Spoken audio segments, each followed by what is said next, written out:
Karena SEO itu bukan kita nyari customer, customer yang mencari kita. Maka tugas kita apa? Menunggu dari kata kunci tersebut. Ketika orang mencari kata kunci tersebut, muncul nama kita. Itu SEO tuh. Kita jadi tahu nih. Saya pengen tahu jawaban teman-teman sekalian, agen properti itu pakai I atau pakai I. Silakan teman-teman komen di bawah ini ya. Halo teman-teman semua, di video kali ini saya akan berbagi bagaimana sih sebenarnya tutorial SEO untuk pemula. Maka teman-teman tonton terus video ini, teman-teman akan ketemu jawabannya. Simak terus video berikut ini.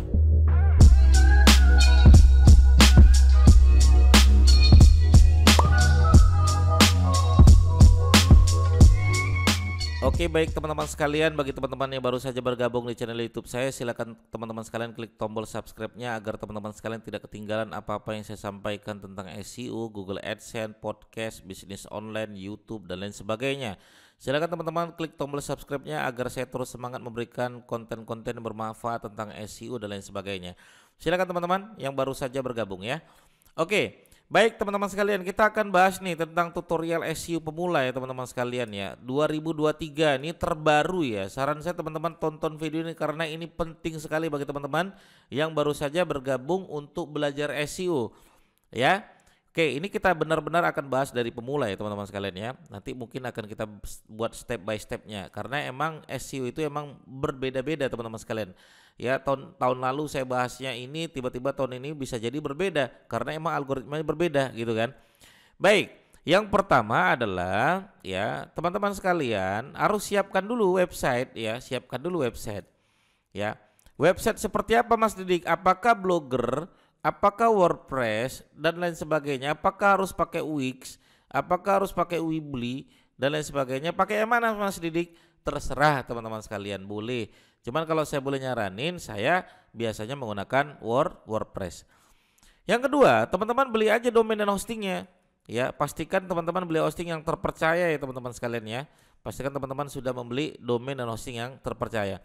Kalau Mas Didik menyarankan di mana? Tentu saya akan menyarankan di Niaga Hoster teman-teman sekalian. Nanti teman-teman bisa klik link di deskripsi saya untuk Niaga Hoster.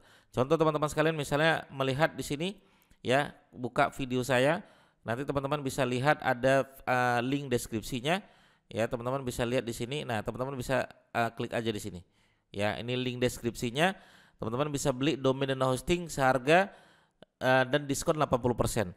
Ya, bisa teman-teman beli ya di sini pakai yang paket pemula juga bisa ya, premium ya. Itu 24.990 per bulan. Pilih aja paketnya, teman-teman bisa beli domain di sini. Misalnya saya beli ini. Ya, beli di sini ya teman-teman sekalian ya. Oke, nah contoh ya, nanti teman-teman pilih aja mau yang berapa ya, apakah langsung ke beberapa tahun ya. Ini 48 bulan ya, 48 bulan tuh 4 tahun ya teman-teman sekalian. Ini 2 tahun, ini 1 tahun. Misalnya mau 1 tahun dulu boleh saja, tidak masalah ya. 1 tahun teman-teman ya buat akun ya lewat Google, baru teman-teman masukkan nama, nanti tambahkan aja di sini ya, tambahkan aja di sini Didik SEO ya teman-teman sekalian ya, tambahkan Didik SEO. Nah oke.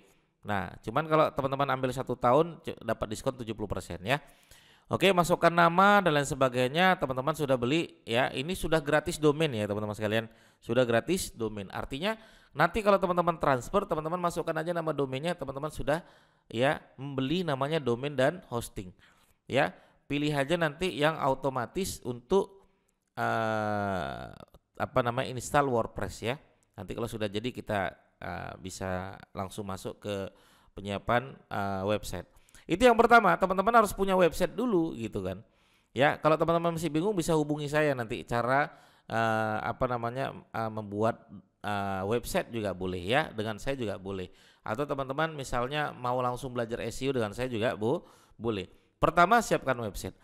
Yang kedua, ya, teman-teman harus melakukan namanya riset keyword teman-teman sekalian ya, riset keyword. Ya, riset keyword itu seperti apa Mas Didik? Pertama adalah teman-teman harus punya mindset. Mindsetnya adalah kalau kita misalnya adalah jualan ya, teman-teman jualah produk yang ada kebutuhan pasarnya. Itu prinsip di dalam bermain SEO. Kalau tidak ada kebutuhan pasarnya, jangan jualan produk tersebut. Contoh, misalnya ya, saya buka google.com di sini teman-teman sekalian. Ya, Mas, saya pengen launching produk jual jilbab anti peluru misalnya. Jilbab anti peluru, ya teman-teman cek aja jilbab anti peluru ada nggak? Ya, jilbab anti peluru, nggak ada. Nah, itu nggak ada.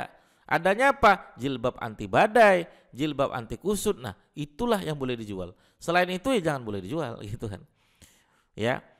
Atau optimasilah sesuatu yang ada kebutuhan pasarnya. Yang ada kebutuhan pasarnya. Ya. Artinya apa? Yang ada suggest-nya berarti ada kebutuhan pasarnya. Kalau ada kebutuhan pasarnya silakan dioptimasi teman-teman sekalian. Misalnya saya pengen mengoptimasi yaitu konsultan SEO Jakarta Selatan. Nggak ada.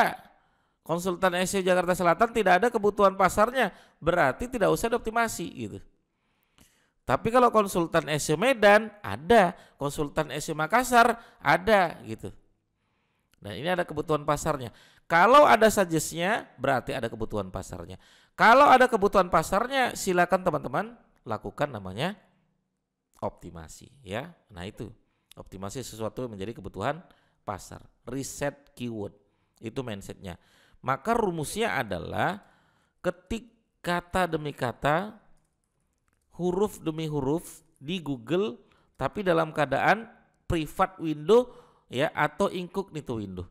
Ya, private window. Atau kalau di HP apa Mas Didik?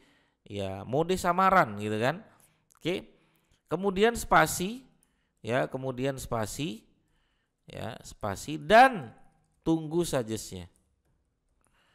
Nah, itu ketik kata demi kata, huruf demi huruf di Google, kemudian spasi dan tunggu suggest-nya. Jadi kalau saya misalnya saya ketik kata demi kata konsultan SEO spasi. Nah, kata demi kata tuh. Ketika kita kasih spasi, maka inilah kebutuhan pasarnya gitu. Ya. Sama Mas Didik, saya tuh produk saya jasa pembuatan website, Apa sih yang dicari orang? Ya ini, jasa pembuatan website sekolah, jasa pembuatan website Yogyakarta, jasa pembuatan website profesional, jasa pembuatan website Jakarta, jasa pembuatan website top up game dan lain sebagainya. Berarti itu kebutuhan pasarnya? Iya. Berarti kita optimasi ini Mas Didik? Iya. Berarti kita jualan ini? Iya. Kalau emang jualan ini ambil gitu. Oke. Ya, itu namanya SEO itu seperti itu. Maka SEO ini teman-teman harus tahu mindsetnya lagi, catat lagi nih. Bukan kita yang mencari customer, tapi customer lah yang mencari kita. Prinsip. Bukan kita lah yang menemukan customer, tapi customer lah yang menemukan kita. Tuh SEO tuh. Ya, contoh nih, misalnya orang nyari konsultan SEO misalnya. Apa sih yang dicari orang dalam konsultan SEO? Oh, konsultan SEO Medan. Mereka ngeklik. Keluarlah nama kita, keluarlah brand kita, keluarlah nomor HP kita, keluarlah website kita. Itu yang dicari orang. Gitu kan? Nah, maka teman-teman harus paham mindset secara SEO ya harus seperti itu. Karena SEO itu bukan kita nyari customer, customer yang mencari kita. Maka tugas kita apa? Menunggu dari kata kunci tersebut. Ketika orang mencari kata kunci tersebut muncul nama kita. Itu SEO tuh. Maka riset keyword tuh ketik dulu kata demi kata, huruf demi huruf. Saya jualan apa ya? Saya kata kunci apa yang mau saya ketik ya? Ada nggak kebutuhan pasarnya ya? Kalau ada gas, kalau nggak ada jangan. Kadang ada yang begitu, dia mencari kata kunci yang justru tidak ada kebutuhan pasarnya, justru tidak ada yang mencari. Kalau tidak ada yang mencari, ngapain kita optimasi? Contoh teman-teman sekalian nih, agen properti ya, sama agen properti itu kalau teman-teman tahu mana sih yang benar atau keduanya sebenarnya benar gitu kan? Ini aja sebenarnya sudah terjadi perbedaan pendapat. Agen properti itu pakai Y atau pakai I sih sebenarnya atau keduanya benar. Nah, teman-teman coba komen ya di bawah ini. Sebenarnya agen properti itu yang benar pakai Y atau pakai I? Ya, nanti kita sambung di video kita berikutnya ya. Saya pengen jawaban teman-teman sekalian biar supaya tahu satu mindset enggak kita nih. Ya. Sehingga saya jadi tahu nih ternyata teman-teman paham tentang SEO. Nanti kita lanjut di video berikutnya sehingga kita jadi tahu nih. Saya pengen tahu jawaban teman-teman sekalian agen properti itu pakai Y atau pakai I. Silakan teman-teman komen di bawah ini ya. Oke, teman-teman sekalian, kita akan sambung di video saya berikutnya untuk pembahasan tutorial SEO pemula 2023 saat ini. Terima kasih, sampai ketemu lagi di video saya berikutnya. Assalamualaikum warahmatullahi wabarakatuh. Tonton ya, yang kedua ya, jangan lupa ya.